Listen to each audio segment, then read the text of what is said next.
Stand-Up Story, une émission présentée par Flora Gaxet.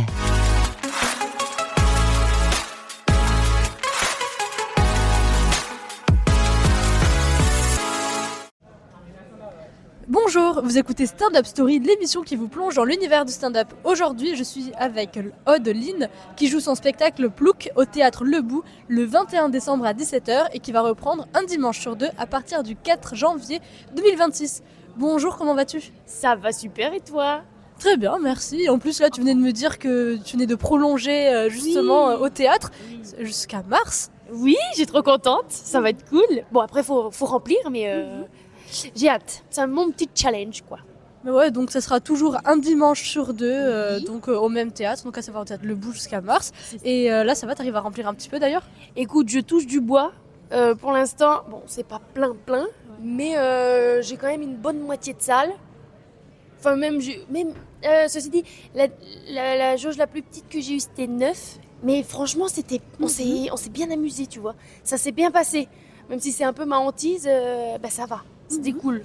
Donc, ouais, 9 ça va. En Ouais, vrai, 9, ça fait un peu une petite ambiance conviviale, même si ça peut être un peu intimidant. ouais. Et puis le théâtre, il est assez bien fait pour que ce soit pas si intimidant que ça, quoi. À 9, puis s'il y en a 2-3 qui ont des rires un peu fun, ça ambiance un peu la salle, donc ça va. Si sur déjà 9, t'as un ou deux qui rigolent bien fort avec des rires atypiques, Ça c'est va. génial. Ah, franchement, j'avais ce qu'il fallait, donc c'était trop bien. Et le nom de ton spectacle, c'est Plouc. Est-ce que tu pourrais nous donner ta propre définition, s'il te plaît ? Alors pour moi, un plouc ou une plouc, c'est quelqu'un qui dénote un peu du reste du... Attends, je réfléchis. Ouais, désolé, du coup, en fait, comme ça m'a un peu intrigué le nom du spectacle, ouais. je me suis dit peut-être que tu allais pouvoir le définir. Mais après, c'est vrai, comme je t'ai pas envoyé les questions à l'avance, c'est compliqué d'y réfléchir sur le moment. Attends, je vais réfléchir. Un plouc, c'est un peu une personne qui est un peu stigmatisée par rapport à un accent, une manière de vivre, etc. Vis-à-vis d'un groupe de personnes peut-être un peu plus une élite. En gros, tu as l'élite et tu as un peu l'élite qui juge les ploucs qui ont une manière de vivre différente d'eux. Donc pour moi, ce serait peut-être un peu ça. Ça fait définition de dictionnaire. J'essaye de pas paraître trop couillon, donc on va partir là-dessus. C'est pas mal ça. C'est le petit Robert, la définition. En plus, elle a même pas sorti de dico ni quoi que ce soit, c'est juste de mémoire comme ça. Adjectif féminin. Et on peut dire un plouc et une plouc. Tu peux dire un et une, ouais. Enfin, en l'occurrence, moi j'en suis une belle une belle plouc, hein, parce que c'est vrai que dans mon spectacle j'en parle, mais vu que je viens de la Mayenne, je suis obligée de le dire ça. Juste la Mayenne, si tu peux rappeler où c'est, s'il te plaît. C'est dans les Pays de la Loire et personne ne sait où c'est. Du coup, je suis vraiment une plouc. En gros, je viens un peu d'un trou du cul du monde. Donc déjà, tu dis ça. Maintenant, j'habite à Paris. Quand tu dis ça à un Parisien, il sait pas trop où c'est. Moi, au début, ils ont cru que j'habitais dans une île, parce que Mayenne et Mayotte, ça ressemble un peu. Donc je dis non. Et vu que j'ai un accent un peu prononcé parfois. On aime bien me faire ressentir que je suis un peu différente des Parisiens, quoi. Donc en gros, pour toi, un ou une plouc, c'est une personne qui vit dans un endroit un peu perdu et qui a un accent. Oui, qui a un accent ou qui a... dans mon spectacle, j'en parle, mais par exemple, il y a plein de petits trucs que je fais. Genre, par exemple, je regarde pas les films en VO, parce que ça me fait chier. Et du coup, quand j'en parle à Paris, putain, je me fais défoncer. Plein de petits détails comme ça, des trucs tout bêtes, mais par exemple, je sais que ma mère, elle aime bien Camping Paradis, tu vois, les trucs un peu comme ça, Joséphine Ange Gardien. Bon, tu dis ça à une certaine élite parisienne, bon, ils se foutent de ta gueule, tu vois. Alors que moi, en vrai, j'aime bien, ça me divertit, ça me détend, tu vois. Avec un petit chocolat chaud devant la télé, tranquillement. C'est un peu ringard, mais ringard, on assume, quoi. Voilà, c'est un peu ça. Et on s'en fout. Donc plouc, ça serait un peu ringard, le synonyme. C'est un peu, ce serait peut-être un peu ça, un peu ringard. Mais j'aime bien les ringards. Ouais, mais sans la connotation, on va dire, négative, Oui, parce voilà, que c'est ringard, c'est négatif, mais plouc, pour toi, c'est négatif aussi, du coup. Oui, en fait, vu que je l'assume, je trouve que c'est plutôt une force d'assumer du fait que oui, je suis comme ça, je m'en fous, et je vous emmerde. Voilà, c'est un peu ça, c'est un peu, j'assume mon truc, quoi. Bah puis t'assumes ta propre personnalité Voilà, aussi, c'est donc ça. ça qui est bien. Voilà, c'est ça. Mais dans mon spectacle, je fais pas un cliché du plouc beauf qui vit dans sa campagne, qui sait pas aligner deux mots. j'essaie quand même de montrer que tous les ploucs sont pas... qu'on est quand même... qu'on est cultivé, qu'on est intelligent. Voilà. Bah, c'est juste un mode de vie un peu Oui, différent. voilà, c'est un mode de vie un peu plus différent. Voilà, c'est ça. Et dans le descriptif de ton spectacle, tu as indiqué vouloir être une femme cool. Est-ce que tu peux développer donc une plouc ne peut pas être cool, c'est ça? Je comprends pas. Mais parce que donc quand j'étais jeune, genre ado, moi je vivais donc, dans mon trou là. Et en fait, je suis allée voir au cinéma un film qui s'appelle 99 francs. Et ça m'a un peu ouvert les yeux. Je me suis dit, mais ça, c'est des gens cool. Enfin, en gros, c'est des publicités. Dans le film, c'est des publicitaires très stylés, voilà, un peu arrogants, etc. Et moi, je me suis dit, mais je veux vraiment être comme eux. C'est des gens hyper bien habillés, hyper cool. Je sais pas, ils avaient une espèce de vibe où je me suis dit, mais c'est mon rêve de devenir comme ça. Donc voilà, en fait, ça m'a ouvert les yeux un peu sur un autre monde que je connaissais pas. Donc c'est ça, c'est un peu la plouc qui a essayé de devenir un peu cool grâce à ce film qui m'a un peu ouvert les yeux. Et maintenant, tu penses que t'es arrivé à devenir cool? Je pense pas. Bah, de point de vue extérieur, oui, quand même, on perçoit que t'es cool. Extérieur, mais j'ai toujours mes petits détails. Tu vois, par exemple, tout le monde est sur Spotify. Moi, j'ai encore un iPod Shuffle, tu vois. Un iPod quoi? Un iPod Shuffle, c'est comme un MP3, quoi. Tu vois, tout le monde a des plateformes. Moi, j'ai encore un MP3. Tu vois, des trucs cons comme ça. Tu charges avec des piles? Je charge avec un fil relié à mon Mac. Ah, c'était un Mac, c'est pas plouc un Mac. Oui, j'ai un Mac. Franchement, là-dessus, ça va. Mais il y a plein de petits détails où tu fais... Ah oui, par exemple, j'utilise pas de gourdes. Tu sais, des gourdes classiques un peu jolies. Moi, j'utilise des pots de confiture, des pots de champignons. Tu sais, des trucs que t'achètes en verre. Ouais. Je mange ce qu'il y a dedans et après, je les utilise en gourde. Et tu te trimbales avec des pots de confiture avec de l'eau dedans dans Paris. Genre là, t'en as avec toi? Là, j'en ai pas parce que je joue pas. Mais en fait, c'est à chaque fois que je joue...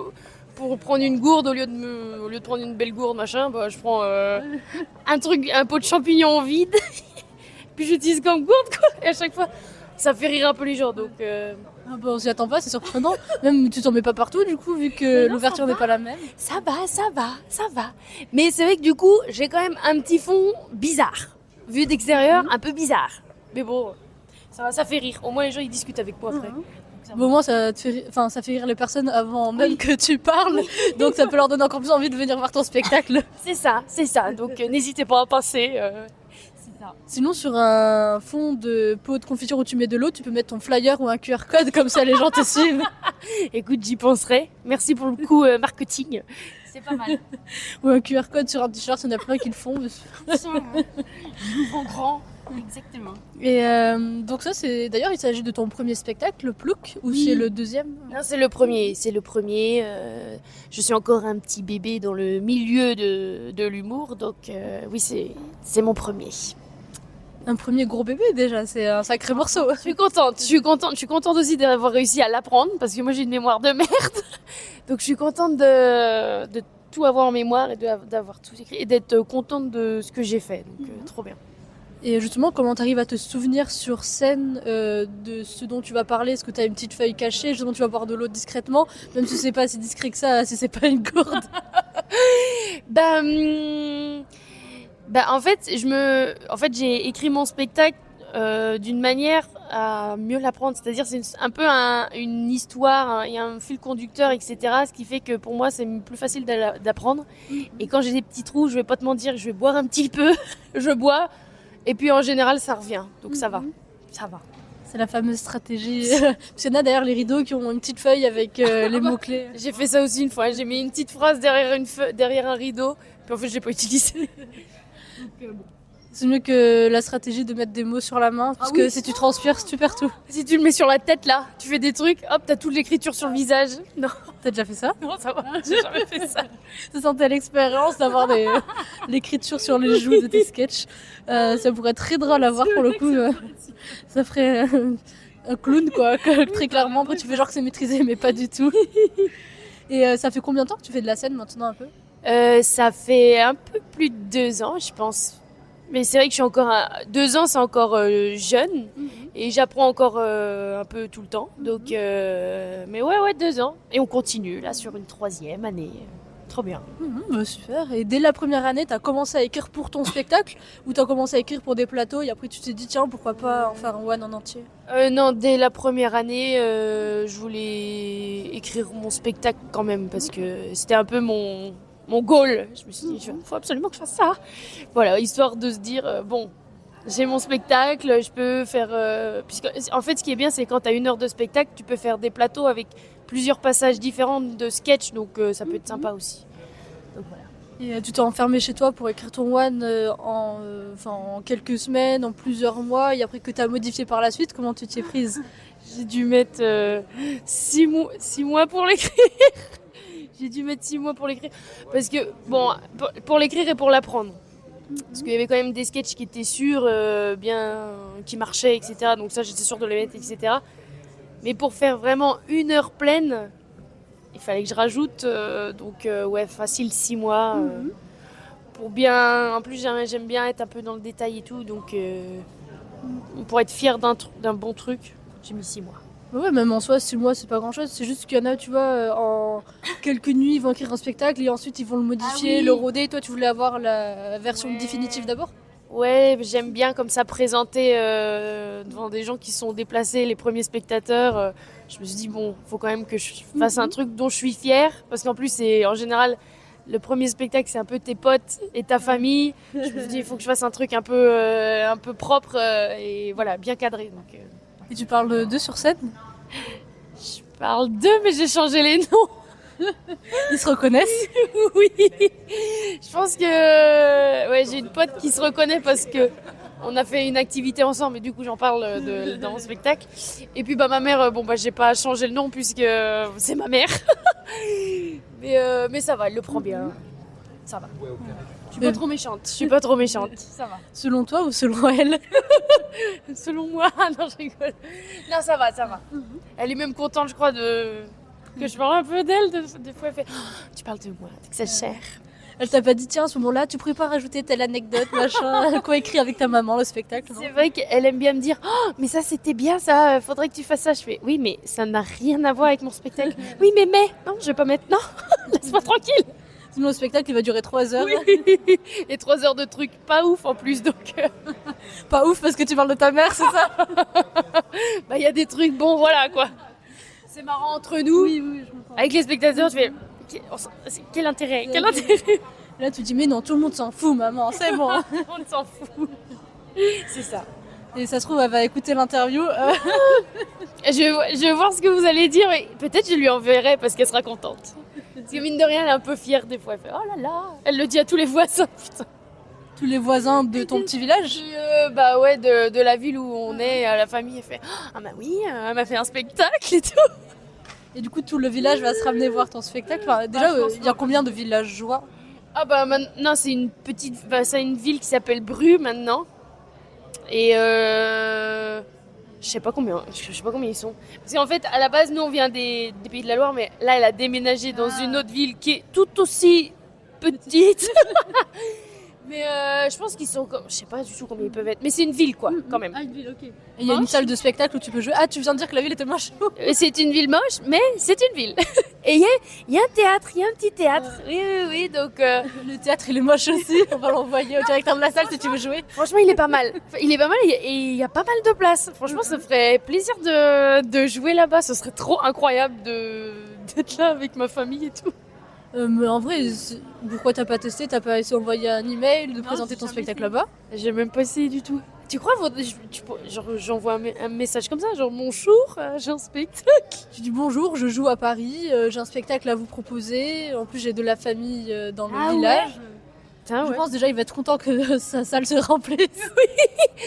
Oui, mais t'es pas bête. Ouais, je vais peut-être un jour, je demanderai peut-être quand il sera peut-être un peu plus rodé. Mais pourquoi pas, ce sera trop rigolo. Et puis quand c'est à l'extérieur de Paris, le fait que tu dises que t'es un spectacle déjà à Paris et que tu tournes, je pense qu'il va être intimidé. Il va dire ah ouais mais c'est génial, il faut que je puisse faire quelque chose pour elle. Et puis en plus je sais que les Brusois, c'est de là où elle est, ils sortent pas mal. Donc peut-être que ça remplirait, ce serait pas mal. Je vais y penser. Oh bah tu me diras du coup. Je te dirai, je te tiendrai au courant. Et donc, au niveau du choix du nom de ce spectacle, donc Plouc, est-ce que tu avais hésité entre plusieurs noms ou c'était celui-ci vraiment que tu voulais avoir depuis le début? C'était celui-ci que je voulais parce que il est assez impactant. Enfin, je bosse dans une agence de pub, donc j'essaye de comprendre un peu le mécanisme, voilà. Mais oui, vu que c'est un nom un peu court, un peu de l'argot, donc les gens comprennent, enfin les gens retiennent plus facilement parce que c'est un truc que les gens utilisent comme ça. Et c'est assez impactant parce que c'est assez court. Donc je me suis dit, et ça définit bien ce que dit le spectacle, donc voilà. Bah ouais, un mot, 5 lettres, ça sonne bien, on retient, ça définit un peu tout ce que tu mets dans le spectacle. Donc franchement, bravo d'avoir trouvé comme ça en un mot ta stratégie, quoi. Et t'es passé par une école d'humour d'ailleurs Oui. pour l'écriture de ce spectacle? Oui. Je suis passée par l'école du One Man Show, c'est dans le 9e.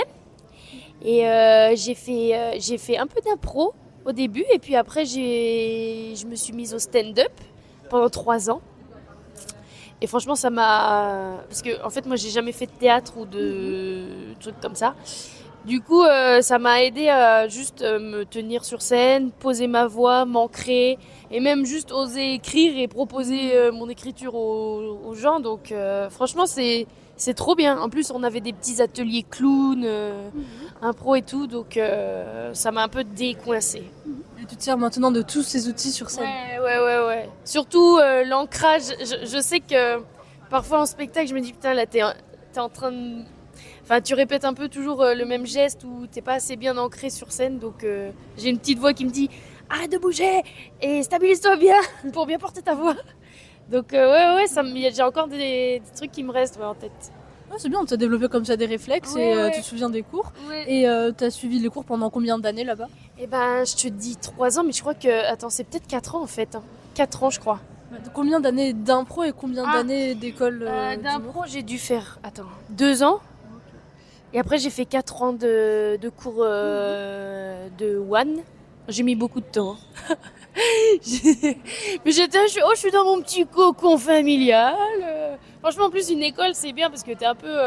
comme je dis, c'est un peu familial. Donc voilà. Bah, t'apprends aussi, ça te permet de rôder, je crois, parce qu'ils sont en partenariat avec certains lieux, tu te fais un réseau. Donc en soi, c'est une formation. Heureusement que tu veux passer à 6 mois non plus, qu'il y a plusieurs années. Oui. Non, mais les 4 ans, franchement, je suis contente de les avoir faites. Ouais, c'est trop bien. C'était trop bien. Et t'es resté en contact avec des humoristes de l'école qui maintenant ont leur spectacle aussi? Oui, j'ai des gens très proches avec qui on va souvent... On sort souvent, on papote un peu, on parle un peu de quand ça va bien, quand ça va moins bien dans le monde de l'humour et tout. Donc ça fait du bien de parler avec des gens qui sont un peu comme toi, qui viennent de la même école et qui ont un peu le même parcours. Donc c'est trop bien. Ouais, comme ça, c'est des gens qui te comprennent c'est ça, on se comprend. et c'est hyper important. Ouais. Et tes sketchs, tu vas un peu dans des comedy clubs parisiens ou peut-être dans des comedy clubs, j'allais dire vers là où tu habites, mais non, c'est compliqué. Comment tu fais? Je crois pas qu'il y ait de comédie club à Bru. Bah attends, je vais peut-être en lancer un à tout moment. Oui, je vais dans des comédie clubs pour tester quand même les blagues. Hein. Il y a là-dessus, moi je sais que j'ai besoin que mes sketchs soient vraiment bien pour mon spectacle. Je peux pas mettre un truc un peu bancal, donc je les ai tous testés en comédie club pour vraiment préciser les trucs où ça allait, où ça allait pas. C'est un peu de la dentelle finalement. Et oui, je fais des comédie clubs. Alors je fais pas les grands, mais je fais les petits comédie clubs, voilà, où l'ambiance est familiale aussi, c'est sympa. Ouais, ça te permet de travailler face à un public et puis après des fois donc ces parties-là, si tu les sens bien, tu les rajoutes au spectacle, tu fais des petits changements. Ouais, c'est ça. Bah, en fait, j'ai l'impression qu'un spectacle, ça bouge toujours. En fait, à chaque fois que je fais mon spectacle, la veille, je modifie toujours des trucs. Et tu t'en souviens quand même du texte? Oui, incroyable, mais je m'en souviens. Mais là, je sais que j'ai encore des trucs que j'ai envie de changer, de modifier, donc je vais retester en comédie club. Oui, même la version actuelle de ton spectacle, ça se trouve en mars, elle aura complètement changé. Je pense que ça va encore un peu changer. La base est là, mais à l'intérieur, je vais peut-être encore faire des petites modifs, quoi. Bah, c'est l'avantage d'avoir le théâtre Le Bout aussi, ça te permet de rôder. C'est bien le rodage, c'est important. Bah ouais, c'est bien. Non, je suis contente. Surtout que tu fais pas ça à plein temps, donc tu as un métier dans le marketing. Oui. Bon, après, je suis graphiste. Donc, ça va. J'ai des moments un peu de rush et des moments un peu plus de relâche. Donc, mais non, mais ça va. Ça va. Ouais, mais je veux dire, c'est pas non plus, t'es pas consacré qu'à ta vie de comédienne, t'as des à côté aussi. Mais je pense que c'est bien aussi de pas être non. Enfin, après, c'est mon point de vue, de pas être que là-dedans. Enfin, je sais que pour mon cerveau, c'est bien aussi que je vois des gens qui n'ont rien à voir avec ça, qui m'en parlent pas tout le temps et qui, comme mes potes d'université ou de trucs comme ça, on parle jamais de ça. Donc, ça me fait du bien aussi de décrocher un peu de ça.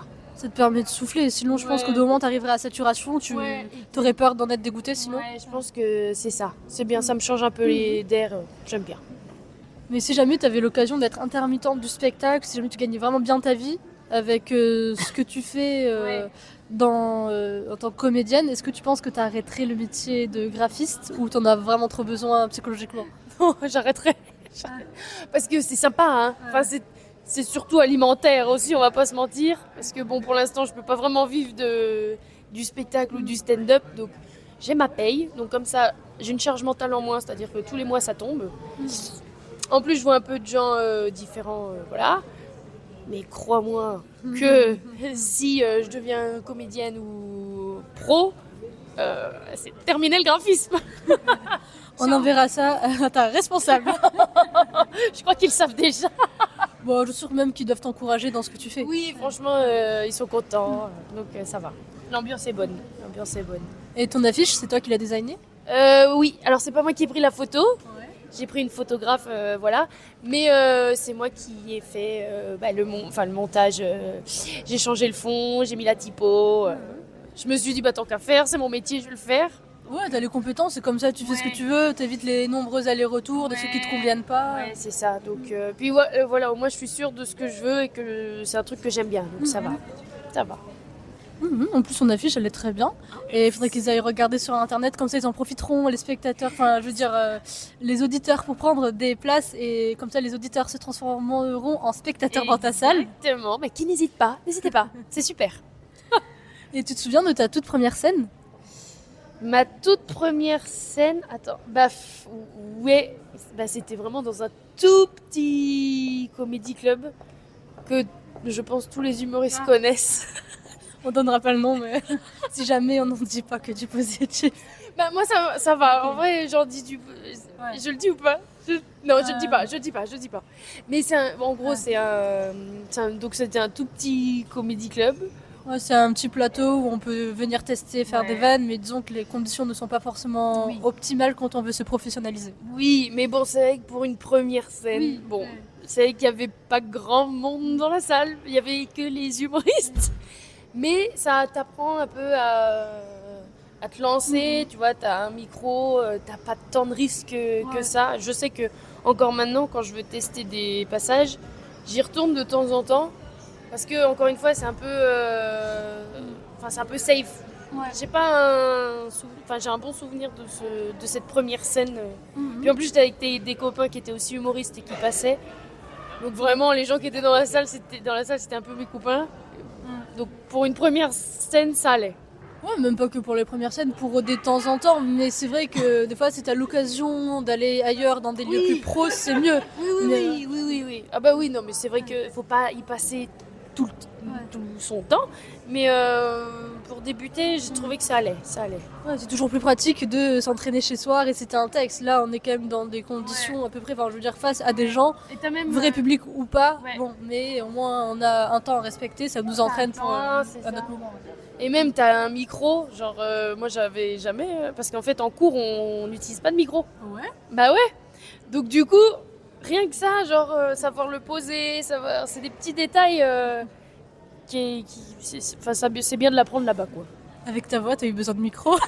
Mais en vrai non, pas du tout. Au Théâtre Le Bout, t'as un micro? Non, on n'a pas de micro. On te l'a pas proposé? Enfin, juste à toi ou... Je crois que tu peux le demander, mais en soi, vu que... Dès que tu leur as dit bonjour, ils ont dit ok, celle-là n'a pas le micro, ça sert à rien. De ouf. Elle a une voix de poissonnière.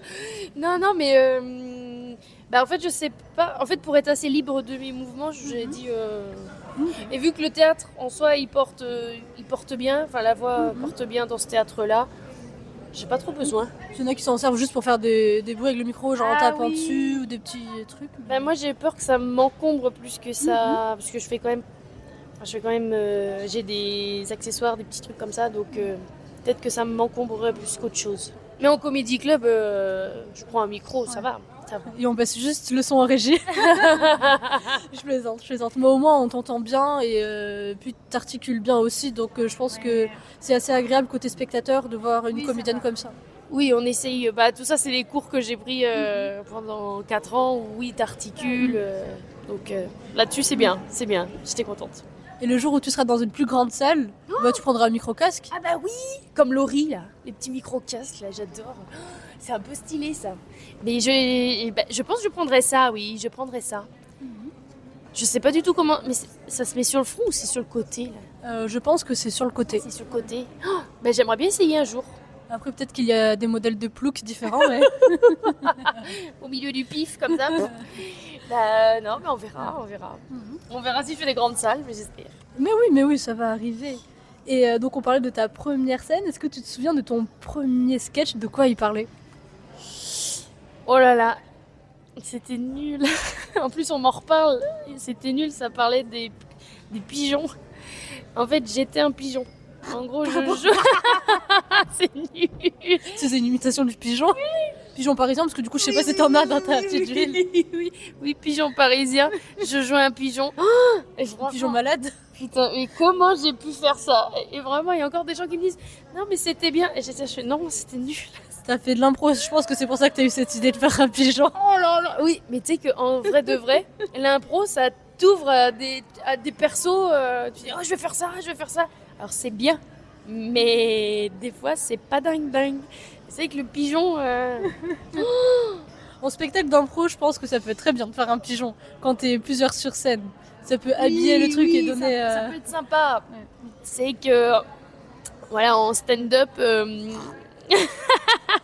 Tu te mettais par terre, tu roucoulais. Non, je mettais une chaise et je montais sur la chaise pour, je sais pas, pour être un peu surélevée comme un perchoir. Oh là là. Mais bon, c'est fait. Rapidement, j'ai compris que non.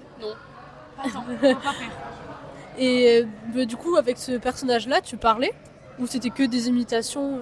Non, je parlais, je racontais une histoire. Ah, je faisais une vie de pigeon. Une vie de pigeon. Oh là. Alors ce matin, j'ai trouvé une miette de pain sous un banc. Franchement, c'était un peu ça. J'avais demandé si tu l'as gardé, mais non, apparemment. Je l'ai pas gardé. Je l'aime toujours, hein, c'est quand même le premier que j'ai fait. Mais voilà, il est dans le fin fond de ma mémoire, c'est bien qu'il y reste. Voilà, c'était à tes débuts, t'as testé. Voilà, c'est un bon souvenir, mais lointain, très lointain. Tu fais pas d'autres animaux maintenant? Non, ça va, c'est bon. Je parle d'un chien, mais je le fais pas trop, donc ça va. Je fais des petits act out, je fais des petits persos de temps en temps, mais je fais pas un sketch entier d'un chien, quoi. D'accord. Ni d'un pigeon, ça. On va voir ce qu'il en viendra par la suite, si tu décides de refaire ça ou pas. Et t'écris toute seule ou parfois tu te demandes à tes potes de coécrire avec toi? Comment tu fais? Très très souvent j'écris toute seule, parce que je préfère écrire toute seule. T'écris pas avec d'autres animaux? J'ai une souris chez moi, je pourrais lui demander des retours. Mais donc j'aime bien écrire toute seule. Mais ça m'est arrivé de travailler, en tout cas pour le spectacle, de travailler avec Amziane Bouzid, qui a eu un petit droit de regard sur ce que je faisais, parce que je me suis dit quand même un spectacle, j'ai pas envie de faire des trucs nazes. Donc lui, il a eu un regard extérieur, mais tout était écrit, mais lui, il m'a dit... en plus, ce qui est bien, c'est qu'il est franc, donc il me disait, ça c'est super, mais j'ai pas compris. Donc lui, il m'a pas mal aidé pour le spectacle. Mais c'est vrai que sinon, j'aime bien écrire toute seule et tester après. Ah, comme ça, tu te fais pas influencer par tes amis ou quoi. Comme ça, tu parles vraiment de ce que tu veux toi. Et même avec le retour de certains, peut-être améliorer certains trucs, mais au moins le truc, le fil conducteur, c'est ton truc. Voilà, c'est ça. Le fil conducteur, c'est. Mais je sais même pas si j'arriverais trop à écrire à plusieurs. En fait, c'est parce que j'ai jamais essayé non plus. Mais à tester, peut-être que j'arriverai, je sais pas trop. Et ce serait quoi un petit peu tes objectifs à court, moyen et long terme? Et ben à court terme, ce serait de remplir toutes mes dates. Voilà, on se prend des petits objectifs, voilà. Et bah, long terme, ce serait de faire des grandes salles, enfin en tout cas des salles un peu prestigieuses, genre la Cigale, l'Olympia, tu vois les trucs qui font un peu rêver. Donc ça, ce serait vraiment trop trop bien.